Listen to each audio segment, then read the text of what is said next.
Hello guys, आज मी त्या टॉपिकवर बोलणार आहे ज्याच्यावरती मला आयुष्यात कधीच बोलायचं नव्हतं.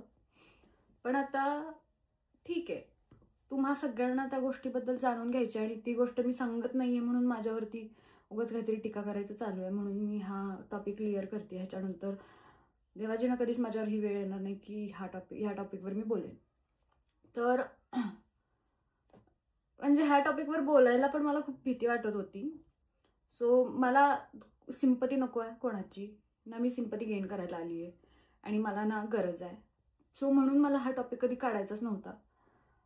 जेव्हा मी माझं मेन अकाउंट वापरायचे 1.3 मिलियनवालं, त्यावेळेस हे असे प्रश्न वगैरे मला विचारत नव्हते कोणसुद्धा, कारण की त्यावेळेस माझं व्लॉगिंग चालू नव्हतं. पण जेव्हापासून मी डेली व्लॉगिंग चालू केलं, माझे लॉंग व्हिडिओज मी जेव्हापासून चालू केलेत बनवायला, तेव्हापासून आता डेली व्लॉग्स म्हणजे ह्याचा अर्थच हे की मी माझ्या दिवसभराच्या घडामोडी मी तुमच्या सगळ्यांसोबत शेअर करते की मी आज हे केलं, मी ते केलं, मी मम्मीसोबत गेले, मी इकडे गेले.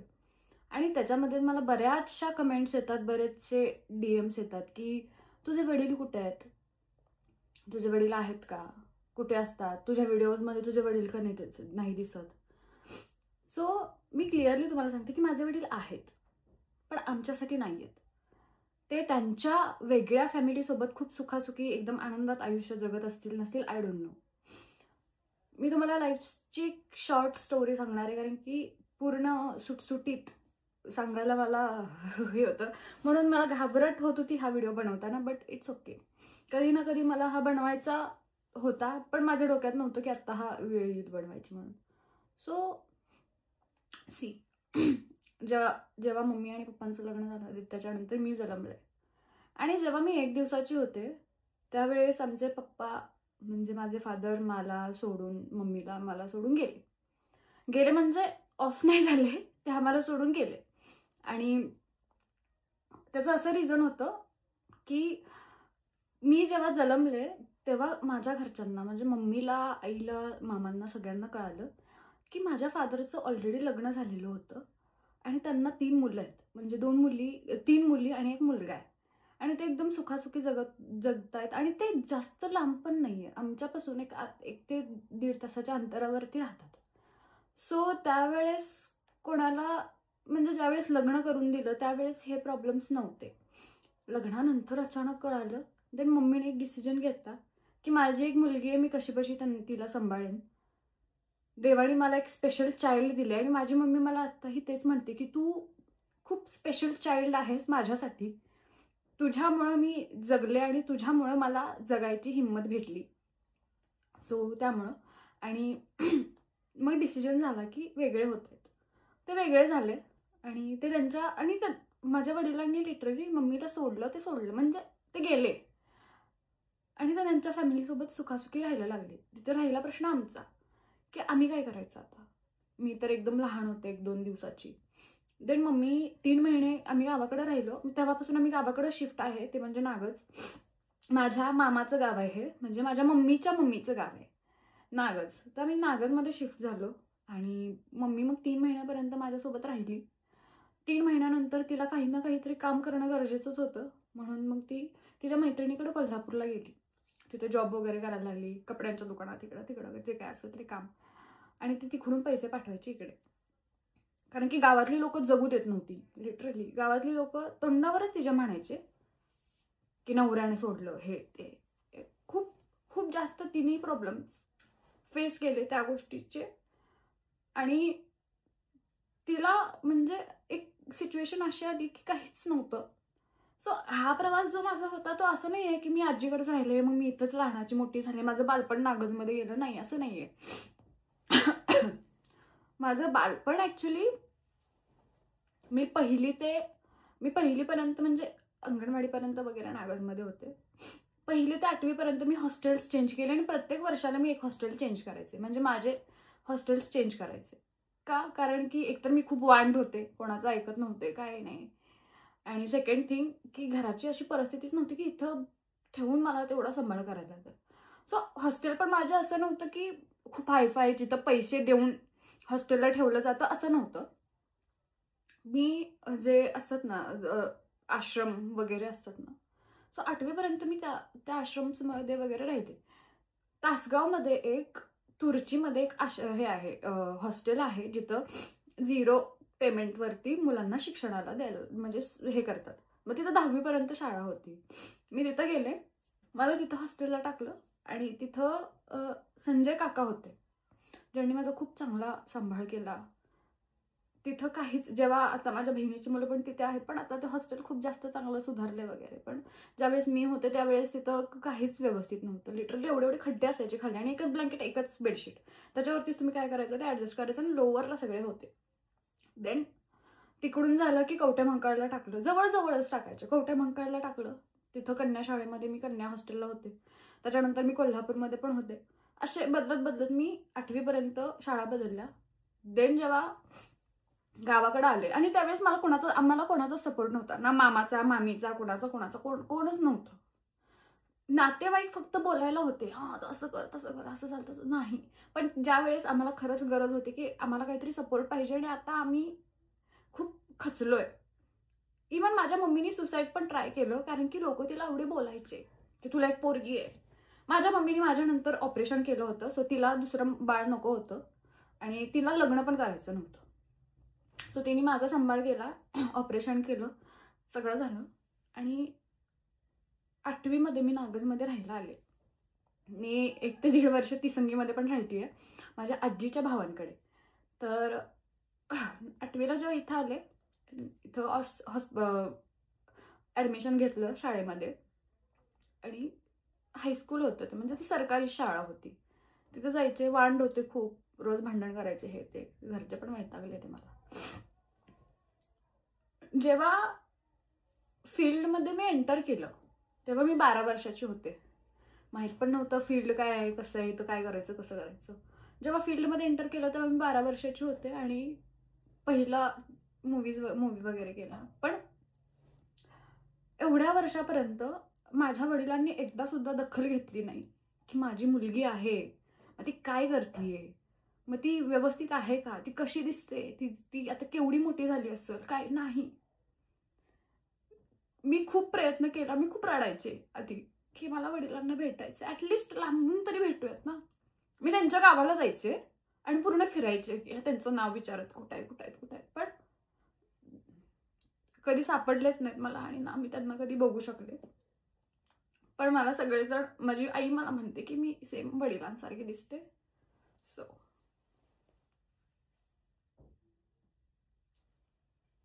दॅट्स वाय मला ही स्टोरी नव्हती बनवायची. आत्ता जी सायली सगळ्यांसमोर दिसतीये, हा लक्झरी लाईफ जगतीये, घर चांगलं आहे, 2 गाड्या घेतलेत, सोनं घालते, नाणं घालते, पाहिजे तिथं फिरते, इथंपर्यंत यायला मी 1 वर्ष 2 वर्ष किंवा महिने वर्ष नाही लागली. मी इथंपर्यंत यायला माझं पूर्ण बालपण मी कामात घातलं. माझं बालपण पूर्ण मी माझ्या कामाला दिलं. ज्या वयात मुलींचं खेळायचं वय होतं, एक्सप्लोअर करायचं वय होतं, कॉलेज लाईफ होती, स्कूल लाईफ होती, त्यावेळेसपासून मी काम करायला चालू केलं 11व्या-12व्या वर्षापासून. आता मला इंडस्ट्रीमध्ये टचवूड 9 ते 10 वर्ष झालेले आहेत. आणि त्या 9 ते 10 वर्षाचा प्रवास पण खूप खूप खडतर होता. म्हणजे लिटरली एवढा खडतर होता की ते आठवलं तरी मला आता त्रास होतो त्या गोष्टींचा. सो जेव्हा घरी सांगितलं मी मला हे करायचंय ते करायचंय, पूर्ण फॅमिली, पूर्ण गाव, पूर्ण सगळी माणसं माझ्या अपोजिट होती की तू नाही करायचंस, हे आपली फील्ड नाही, हे आपण नाही करू शकत, हे असं तसं. इवन काही लोकांनी तर हे पण बोलले की तुला माहिती आहे का, इंडस्ट्रीमध्ये जायचं असेल तर तुला कॉम्प्रोमाइज करावं लागेल, तुला हे करावं लागेल, ते करावं लागेल. आणि ती गोष्ट करायची नव्हती म्हणून मी अजूनपर्यंत खूप मागं राहिले. मी माझ्यासोबत मामा नव्हते, कोणच नव्हतं. मला एकच सख्खा मामा आहे, बाकीचे सगळे सख्खे चुलत आहेत. सख्खे चुलत जे मामा आहेत त्यांनी तर कधी दखल घेतलीच नाही, पण जे सख्खे मामा आहेत त्यांनी पण कधी दखल घेतली नाही. म्हणजे मला असं वाटतच नाही की मला मामा आहे. सो ते त्यांचा पार्ट वेगळाच आपण ठेवू, त्यांना इन्व्हॉल्व्ह करायची गरजच नाही ह्याच्यात. इंडस्ट्रीमध्ये सगळ्यांनी एवढा दंगा केला आणि मला गावच्या लोकांनी एवढा त्यावेळेस ट्रॉमा दिला की नाही, हे चांगलं नाही, ही पोरगी काय करते, असं तसं, आपल्या गावचं नाव एक दिवशी खराब करणार आहे, असं तसं, हे ते भरपूर गोष्टी गेल्या. खूप ह्या सगळा प्रवास चालू असताना एकमेव व्यक्ती माझ्यासोबत होती स्ट्रॉंगपणे, ती म्हणजे माझी आजी, ज्याच्यामुळे मी आज तुमच्या समोर आहे. आणि आता मी घर बांधतीये, घराच्यांना हवं ते देतीये, गाड्या घेतल्या वगैरे वगैरे. हे लोकांना खूपते आता डोळ्यात की हिनं कसं काय घेतलं, हिच्याकडं काहीच नव्हतं. एका दिवसात किंवा एका वर्षात एवढं सगळं नाही कमवलं मी. हे सगळं कमवायला, हे सगळ्यांच्या इच्छा पूर्ण करायला मला 10 वर्ष लागलेत तेवढेच. त्याच्या आधी पण मी कधी आयुष्य जगले नाही. त्यामुळे आत्ता माझ्याकडे आहे ना, तर मी मनमोकळेपणाने जगते की हा ठीक आहे, मला जगायचंय, सो मी जगतीये. मला माझ्या आईला आणि माझ्या मम्मीला प्रत्येक ती गोष्ट द्यायची आहे जी गोष्ट त्यांना नाही भेटली, ज्या गोष्टीसाठी ते तरसले आधीपासून. त्यामुळे माझा प्रयत्न चालू असतो. मी वडिलांचा अजूनपर्यंत मी कॉन्टॅक्टमध्ये नाही आहे त्यांच्या, की ते कुठं असतात, काय असतात, व्यवस्थित आहेत का. आणि तेही माझी म्हणजे त्यांना माहिती आहे मी इथंच असते. ते इवन माझे व्हिडिओज बघत असतील, मला बघत असतील, व्लॉग्स बघत असतील, सगळं ते बघत असतील, पण ते कधीही मला कॉन्टॅक्ट करायचा ट्राय करत नाहीत. आणि मी म्हणते की जाऊन दे, कोणाच्या तरी पर्सनल लाईफमध्ये आपण पण इंटरफेअर नको करायला, म्हणून मी पण आता तो प्रयत्न करायचा सोडून दिलाय. म्हणून ही स्टोरी तुमच्या सर्वांसोबत शेअर करायचं म्हणजे आधीपासून नकोच वाटत होतं मला, कारण की मला कोणाची सिंपती गेन नव्हती करायची. मला काही कॉन्टेंटची वगैरे गरज नाही, कारण की माझ्याकडे दुसरे भरभरून कॉन्टेंट आहेत. सो एक अशी जर्नी होती. आणि एवढं रडायला येतंय त्याचं रिझन हे की हे खूप घाण होतं. जे प्रवास जो होता तो खूप घाण होता. आणि आता कोणीही येतं व्हिडिओवरती काहीही कमेंट करते, मला फरक नाही पडत, मी इग्नोर करायला शिकली आहे. सो मला फरक नाही पडत. पण एका कमेंटवरती तुम्ही माझी पूर्ण लाईफ नाही जाणून घेऊ शकत. काय एखादी मुलगी जर काहीतरी करते, तर जर तुम्ही तिला ॲप्रिशिएट नाही करू शकत तर डिमोटिवेट पण नका करू ना. पण मी आता ह्या स्टेजला आहे ना, मी स्वतःला ह्या स्टेजला आणलंय की ह्या जगात मला कोणच डिमोटिवेट नाही करू शकत.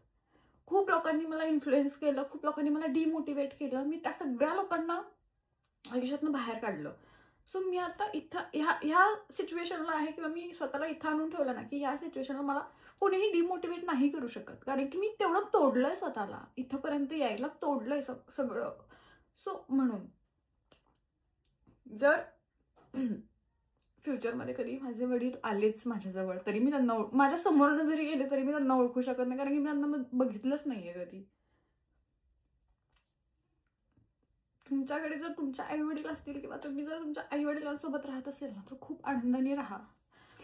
तुमच्याकडे लक्झरी लाईफ नाहीये, तुम्ही तरी पण खूप आनंदाने राहू शकता, कारण की नॉर्मल लाईफ जगायची माझी इच्छा होती लहानपणापासून.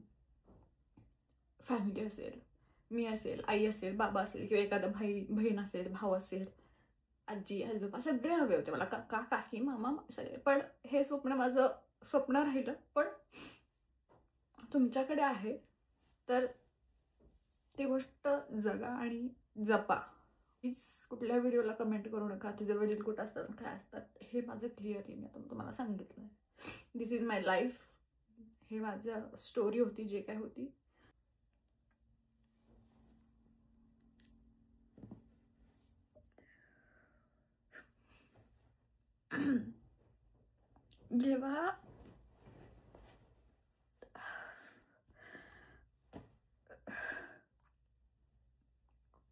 जेव्हा हा सगळा प्रवास माझा चालू होता, त्यावेळेस एक गोष्ट समजली मला की आपल्या आयुष्यात वडील किंवा भाऊ असणं खूप गरजेचं असतं.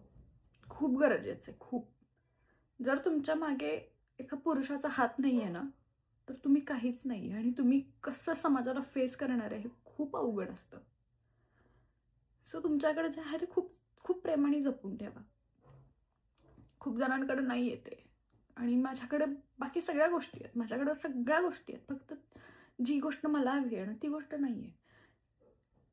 आयुष्यात वडील असणं खूप गरजेचं आहे हे इंडस्ट्रीमध्ये आल्यावर कळलं. जेव्हा घर बांधायला काढलं तेव्हा कळलं, जेव्हा गाडी घ्यायला प्रॉब्लेम्स आले तेव्हा कळलं, जेव्हा शाळेत जायचे त्यांचे पेरेंट्स त्यांना घ्यायला यायचे तेव्हा कळलं की खूप गरजेचं आहे फॅमिली.